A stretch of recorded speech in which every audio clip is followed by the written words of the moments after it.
WhatsApp guys, I am AP. I hope you are doing well. इसके पीछे के lecture में हमने एक्सरसाइज 3.2 को देखा था। जो भी क्वेश्चंस थे हमने इसको कंप्लीट किया था। इसमें जो क्वेश्चन पूछे गए थे मीन, मीडियन और मोड पे क्वेश्चन पूछे गए थे, ठीक है, जिसका हमने थ्योरी पार्ट पे भी कंप्लीट कर लिया था और क्वेश्चन आंसर्स को भी देख लिए थे।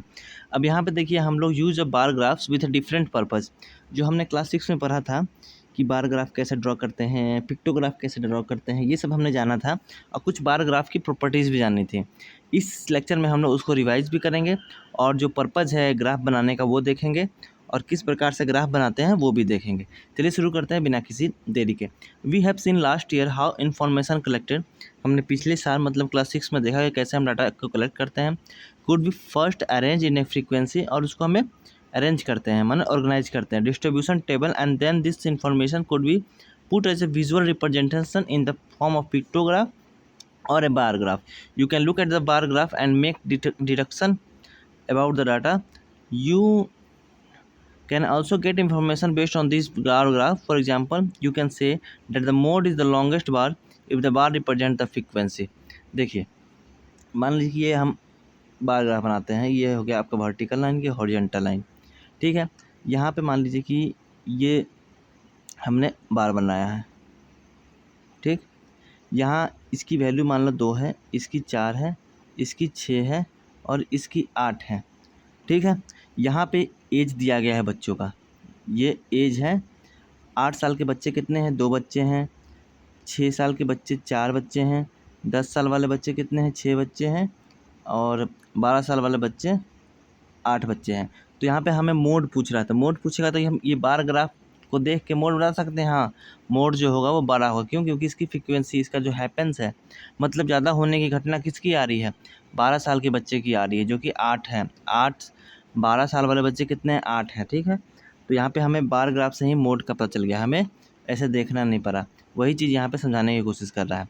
अब देखिए, यहाँ पे मैंने जो बार ग्राफ बनाया था उसमें मैंने एक स्केल को चूज किया था, 2-2 के गैप के स्केल को। तो उसी को हम लोग स्केल बोलते हैं, जो आपके हर एक सिचुएशंस पे अलग अलग होते हैं। कभी आप 1 का स्केल ले सकते हैं, कभी 5 का, कभी 10 का, कभी 15 का, कभी 20 का। वो अपने सहूलियत के हिसाब से ले सकते हैं, ठीक है। जैसे देखिए, we know that a bar graph representation of number using bar of uniform width. मतलब कि ये बार ग्राफ जो होता है वो प्रेजेंटेशन होता है नंबर्स का। इसका जो विथ होती है, जैसे कि ये विथ चौड़ाई जो है वो हर एक बार की सेम रहेगी, ये नहीं कि छोटी बड़ी रहेगी। ये इसका यूनिफॉर्मेशन है, ठीक है। The length of the bar depend upon the frequency and the scale. और जो जैसे कि बार ग्राफ बना, ये जो लेंथ बता रहा है, इसका लेंथ, ये जो हाइट है, वो नंबर्स को बताएगा या फिर फ्रीक्वेंसीज को बताएगा, कितना वो नंबर को रिप्रेजेंट कर रहा है। Scale you have chosen. For example, in a bar graph where numbers is a unit to are shown, the graph represents 1 unit length for one observation, and if it has to show numbers in tens or hundred, 1 unit length can represent 10 और 100 observation. Consider the following example. जैसे कि आप एक unit को 10 observation ले सकते हैं। मान लीजिए कि 100 ऑब्जर्वेशन है और 100 तक हाइट बनाना हमारे लिए वो क्या है? सहूलियत का काम नहीं है। तो एक यूनिट को हम 10 मान सकते हैं, मतलब 10, 20, 30, 40, ऐसे जैसे कि 1, 2, 3, 4, 5, 6, 7 ऐसे लिखेंगे तो टाइम लगेगा। तो हम एक यूनिट को 10 ले सकते हैं। इस प्रकार से सहूलियत हो सकती है। चलिए कुछ एग्जांपल के द्वारा हम यहाँ पे समझने की कोशिश करते हैं। अपने क्लास 6 में भी बार ग्राफ पढ़ा था। यहाँ पे मैंने इसको क्या किया, आपको रिवाइज करा दिया।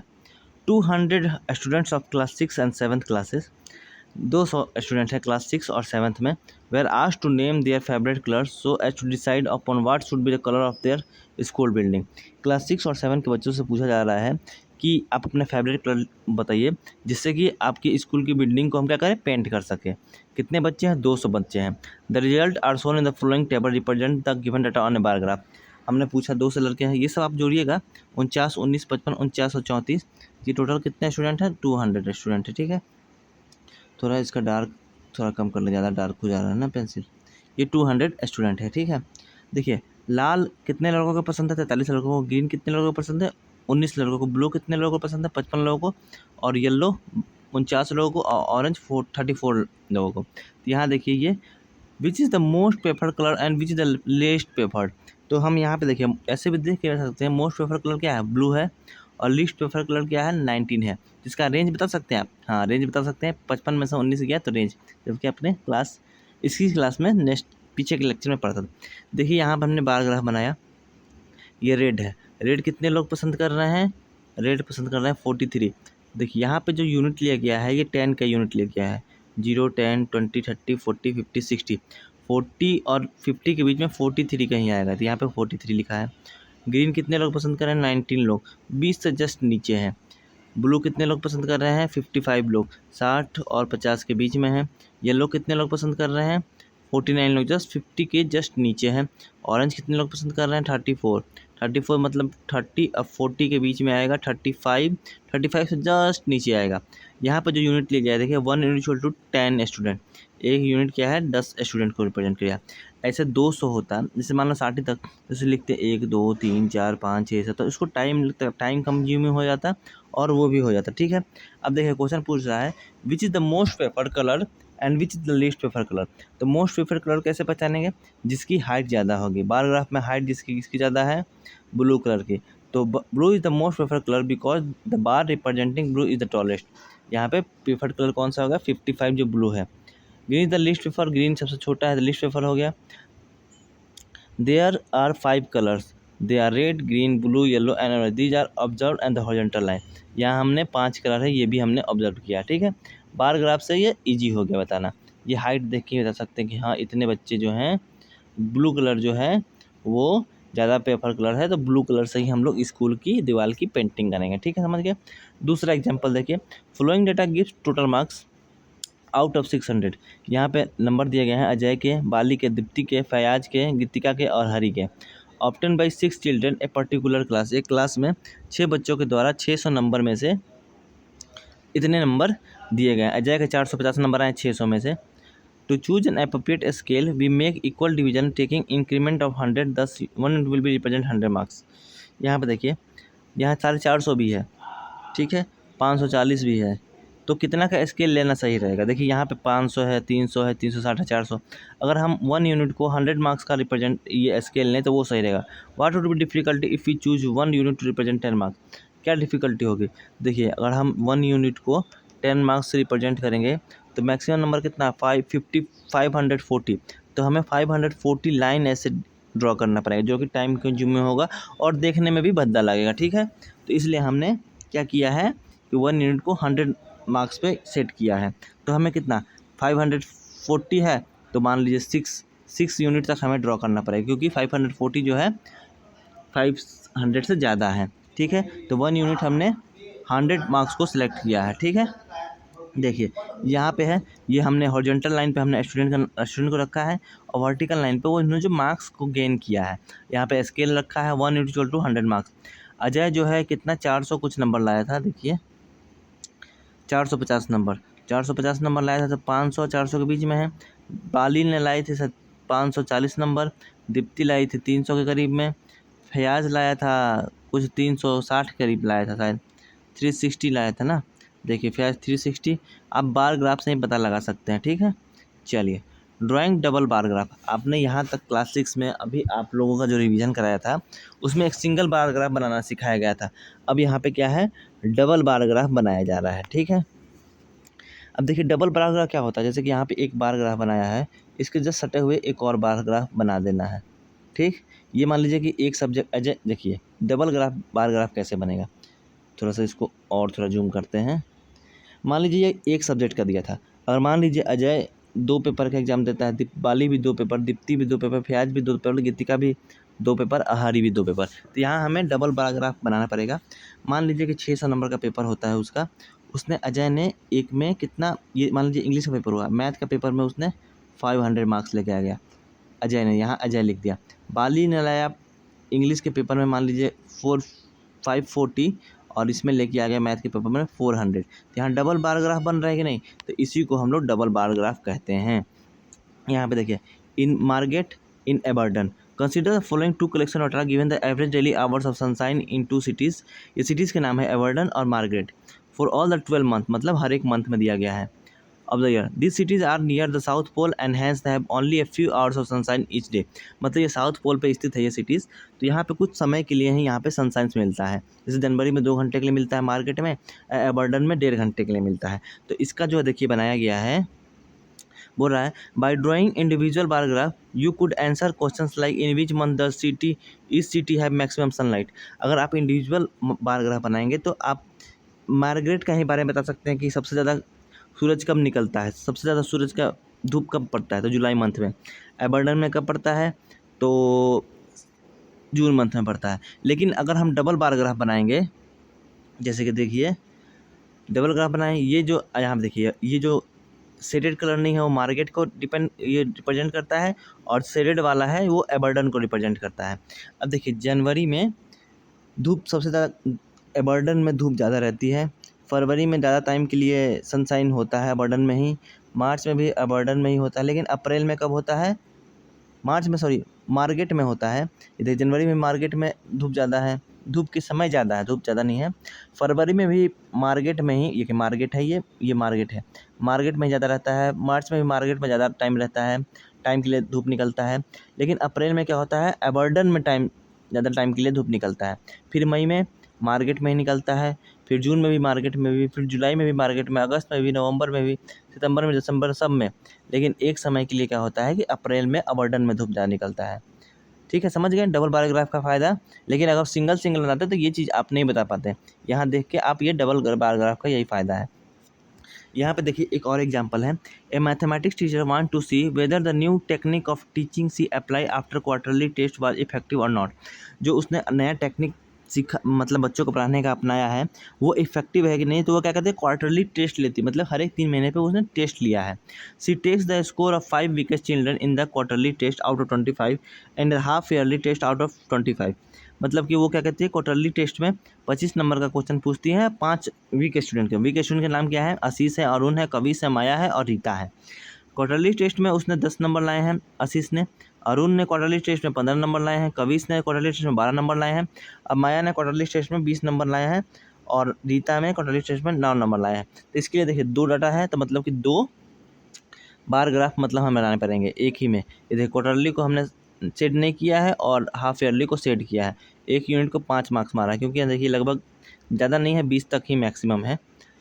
25 नंबर में से 20 नंबर तक, 25 नंबर तक इसने बार ग्राफ खींचा। आशीष का देखिए क्वार्टरली वाला में, क्वार्टरली में कितना नंबर आया है, 10 नंबर। 10 के पास है, ये देखिए ये 10 के पास है।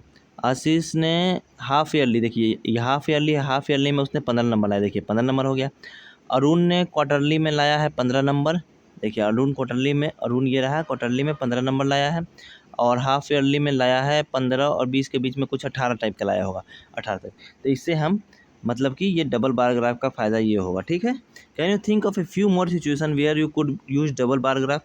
और भी सिचुएशन हो सकता है, जैसे मैंने आपको बताया था यहाँ पे, जैसे ये वाला, ये तो एक तो मतलब कि ये एक सब्जेक्ट का नंबर था, अगर 2 पेपर देता तो 2 बार ग्राफ हमें बनाना पड़ता। ठीक है, चलिए यहाँ पे हो गया।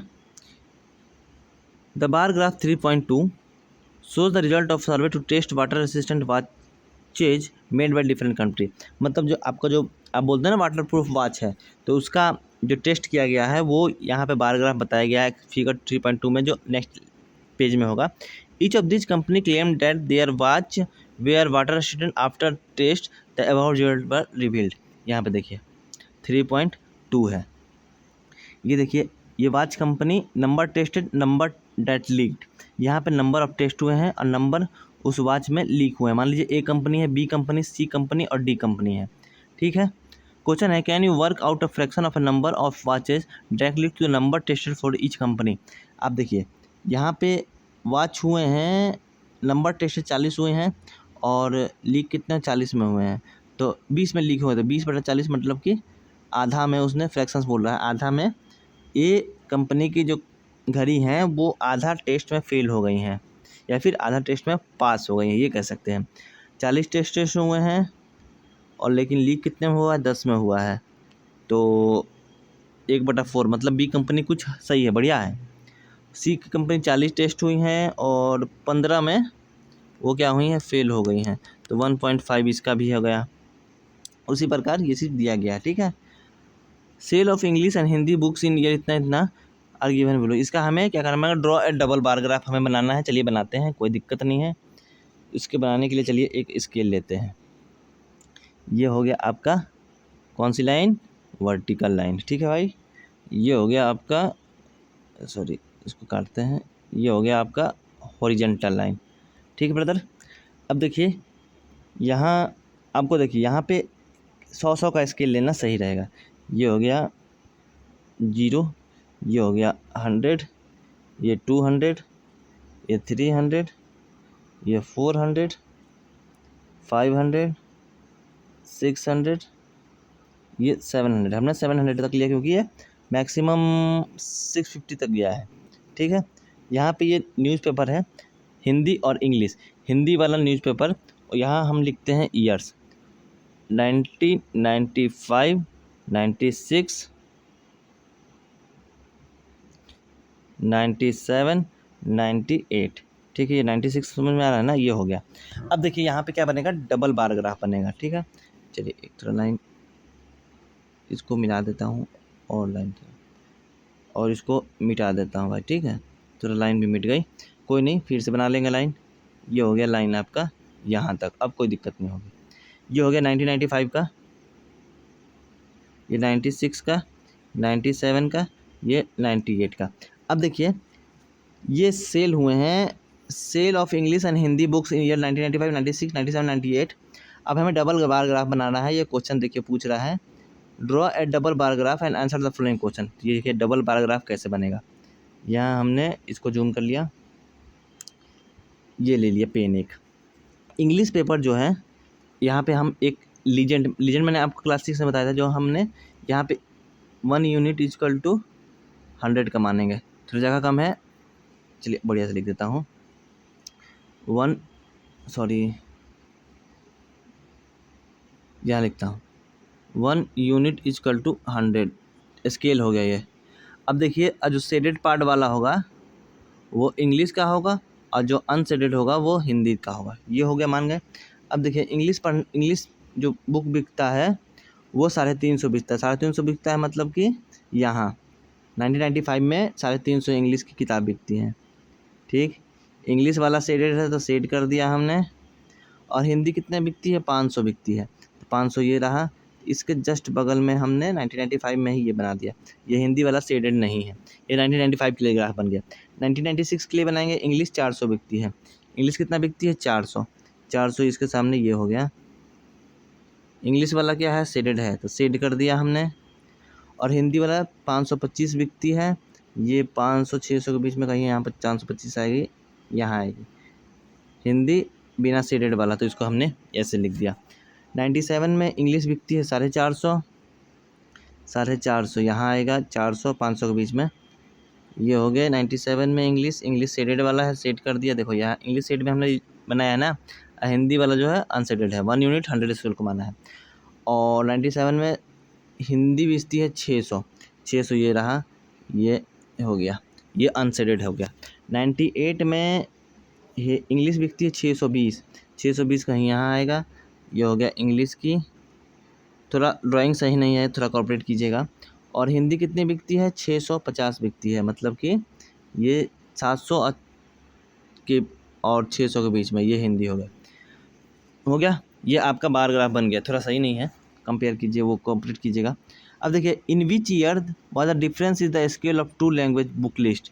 अब किस साल में सबसे कम डिफरेंस दिख रहा है। हाइट में देखिए अंतर, इसके हाइट में ठीक ठाक अंतर है, इसके और इसके भी हाइट में ठीक ठाक अंतर है, इसके भी हाइट में ठीक ठाक अंतर है, इसके और इसके हाइट में ज़्यादा अंतर नहीं है। तो 1998 में सबसे कम डिफरेंस में बुक बेची हैं। देखिए आप घटा के भी देख लीजिए, इसमें 150 का डिफरेंस है, इसमें 75 का डिफरेंस है, इसमें 150 का, इसमें सिर्फ 30 का डिफरेंस है। तो यहाँ आप बार ग्राफ से ही बता सकते हैं ना कि हाँ, इस साल जो लैंग्वेज जो हिंदी और इंग्लिश के बीच में जो किताब बिकी हैं वो कम डिफरेंस में बची हैं। हिंदी जो बची 650 बिकी हैं और इंग्लिश 620 बिकी हैं, बेची नहीं है, तो मतलब कि ये डिफरेंस कम है। क्वेश्चन हो गया आपका 1998, इसका आंसर हो जाएगा, पहला का आंसर हो जाएगा 1998 में। Can you say that the demand of English book are rose faster. क्या आप कह सकते हैं कि जो इंग्लिश का बुक की जो डिमांड है वो बढ़ते जा रही है। अब देखिए 1995 में डिमांड कितनी बिकी थी, 350 बिकी थी, ये हो गया। फिर देखिए ये जो ग्राफ बन रहा है ये ऐसे इंग्लिश का बढ़ रहा है कि नहीं। देखिए ये इंग्लिश वाला है, ये इंग्लिश वाला है, ये इंग्लिश वाला है, ये इंग्लिश, मतलब ये चेंज हो रही है ग्राफ, मतलब ऐसे ऊपर की तरफ बढ़ रही है, मतलब कि डिमांड बढ़ रही है। इस तरफ से भी निकाल सकते हैं आप। यहाँ पे हमने ये क्वेश्चंस का हमने बार ग्राफ बना लिया है। नेक्स्ट लेक्चर में हम लोग एक्सरसाइज 3.3 को देखेंगे। यहाँ भी जो भी क्वेश्चंस होंगे वो हम कंप्लीट करेंगे, सिंगल बार वाले और डबल बार वाले भी। वीडियो अच्छा लगा वीडियो को लाइक कीजिएगा, चैनल सब्सक्राइब कीजिएगा और अपने दोस्तों को जरूर बताइएगा। Thank you so much, bye bye.